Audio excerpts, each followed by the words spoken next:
Hey everybody, back again with plant sessions. My name is Kristen. I am one of the co-founders of Tula, and thank you so much for joining me today. Just gonna do a quick session on repotting an unruly plant. So oftentimes we get questions about if a plant has knocked over, or if it's grown really funky, or maybe it's just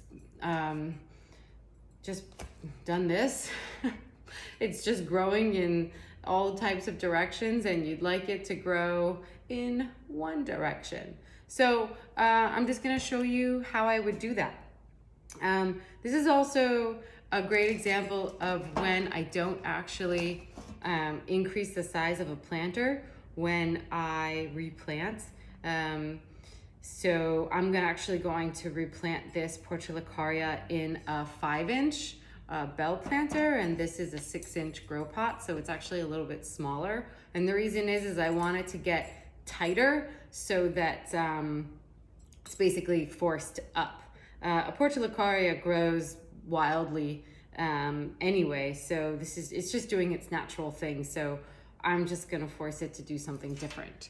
All right, so let's just dive right in. So the soil is super dry. This is actually how dry you want your soil to get before you ever water a succulent, but it's hardened and it started to contract from the side. And that's what you want when you are repotting a plant. You don't really want to repot after watering a plant, just as a rule of thumb. Screens for the bottom of the planter, because the planter has drainage and I don't want soil to fall through the hole. So my screen is in. I'll set my planter aside for a second because we're gonna take this baby out. So squeezing, always squeezing and letting gravity help you. So you're not yanking the plant out. And that was really easy because the soil was really dry. So now, the soil is so dry. I'm going to gently, with a little force,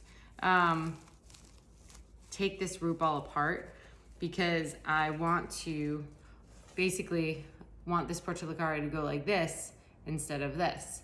So I need to find where it comes together in this root ball. And what I mean by that is that I know that these are 3 different cuttings, 1, 2, 3, and they have fused together in one root ball. But what I can do is I can basically kind of pull them back apart if possible in order to resituate them to grow in another direction. Let's see though, because I don't want to disrupt the root ball too much that we hurt the plant. So you kind of feel it out and decide whether or not it might not be a good idea for us to pull it totally apart. You hear it? Ripping the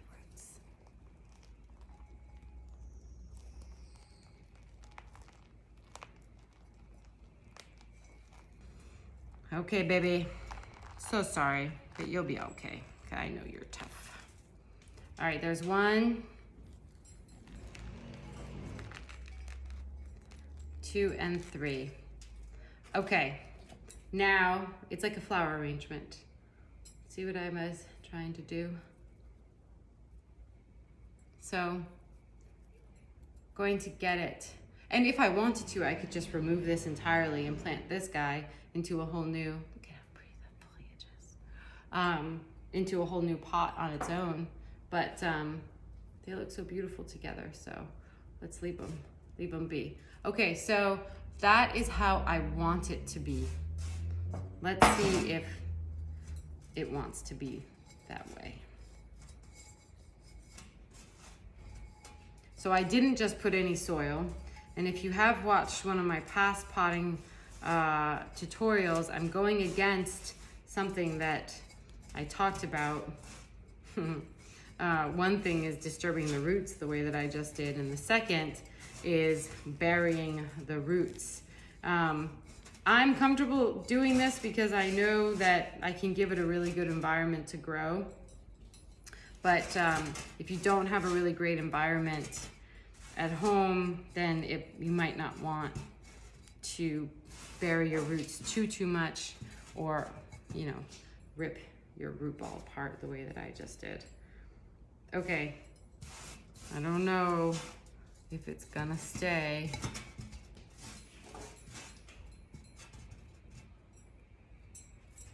So what we need to do is water it, and don't move it too fast or harshly because it will fall over. All right, guys, we did it. Let's see how long it stays this way.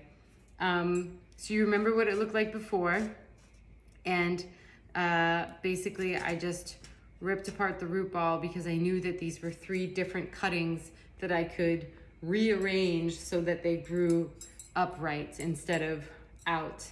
And I was comfortable doing that because I know I can give it a grow environment right now that it's not gonna sit in a cool, dry place. It's gonna sit in a hot, sunny place so that the roots really activate and they reestablish themselves and basically intertwine back together so they stay the way that I want them to. So I'm gonna give this a water, and I'm going to put it into a very sunny window where it's gonna love life and it's gonna keep growing, and it's gonna be waiting for you to come and gaze upon and bring it home. All right, y'all. Thank you so much for tuning in. Any questions? Always feel free to email us at care@tula.house. Maybe this inspires you to rejudge some of your beauties at home. And thanks as always for being here. Okay, have a great day. Thank you. Bye-bye.